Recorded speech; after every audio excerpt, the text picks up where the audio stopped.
When was the last time you avoided change? Not because it was wrong, but because it was uncomfortable. Most people don't resist change because they're lazy. They resist it because they've convinced themselves that staying still is a safe move. My name's Mario. I'm not a therapist. I don't have a psychology degree, and I'm not going to stand here and tell you that I have everything figured out. What I have is about 30 years of building things, walking away from some of them, and learning the hard way what actually moves people forward, including me. This channel is just that. Stories from a real life with real life consequences. If something lands, take it. If it doesn't, leave it. Earlier in my career at AT&T, I was an area manager over a group of corporate-owned stores. I knew the business, I knew the people, and I was building something. And then my boss came to me one day with a reality check. Not an opportunity, a reality check.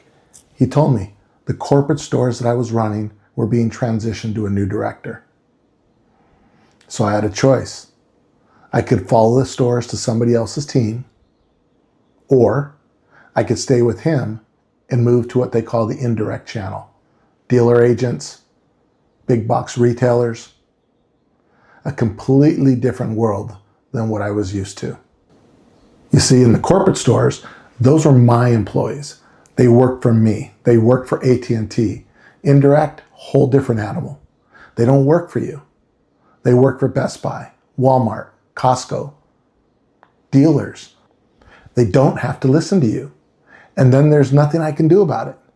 But somehow, I need to encourage them to push our product. And I want to be honest with you about something. I didn't want it.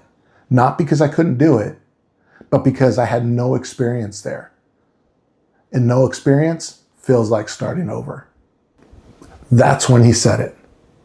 Change is inevitable. Growth is a choice. At the time, it sounded like a line off a motivational poster. Something you nod at and move on, but I stayed.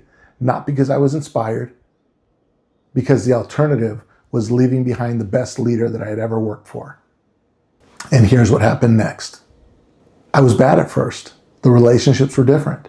The problems were different. The way you measured success was totally different. Everything that I built expertise around didn't fully transfer. And that discomfort, that was the point.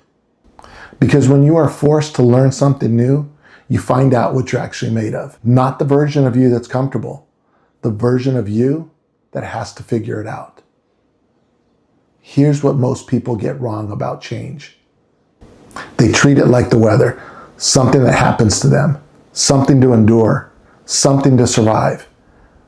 And then they wonder why they feel stuck 5 years later. Let me tell you something directly. Change is not the problem. Your relationship with change is the problem. There's a quote often attributed to Tony Robbins that I think about a lot. The quality of your life is in direct proportion to the amount of uncertainty that you can comfortably live with.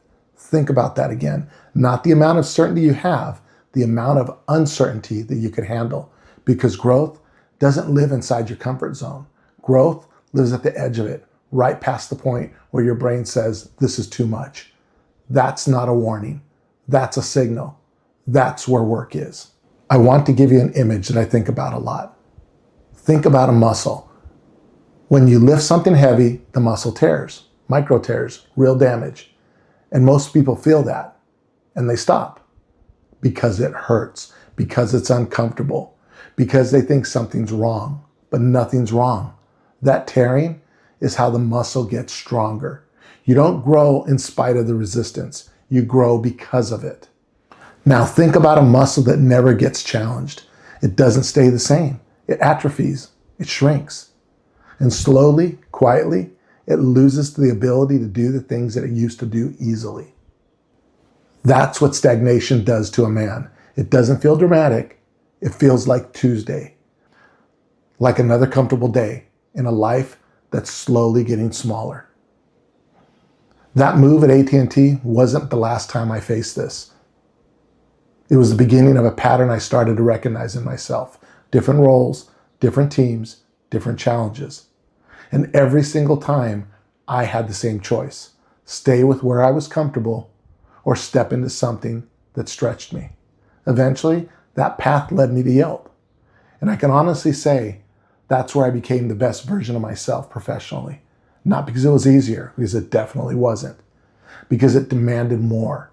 And then came the biggest decision of all, walking away from a $200,000 a year career to build something that actually mattered to me. That wasn't forced, that was chosen. And it was chosen because I'd spent 30 years learning one thing. Stagnation disguises itself as stability, but it's not. If you're not moving forward, you're standing still. You're losing ground quietly without even knowing it. So let me ask you something direct. Where are you choosing comfort over growth right now? Is it your career? The job stopped challenging you 2 years ago, but pays well enough that you haven't moved? Is it your health? The version of yourself physically that you keep meaning to get back to, but there's always a reason to wait? Or is it your marriage? The conversations you've been avoiding because having them would require you to change something about yourself. Pick one, just one. Because here's what I know about men in their 40s and 50s. We don't lack the ability to change. We lack the urgency. We think we have more time than we do, and we confuse comfort with contentment. They're not the same thing. Comfort is the absence of pain. Contentment is the presence of meaning, or keeps you still. The other moves you forward. Change is coming either way. The only question is, are you going to grow with it? Drop me a comment below. Tell me one area in your life where you've been choosing comfort. You don't have to answer that yet. Just name it. That's where it starts. I'm Mario. This is the channel. Thank you for watching. Hit subscribe, and I'll see you in the next one.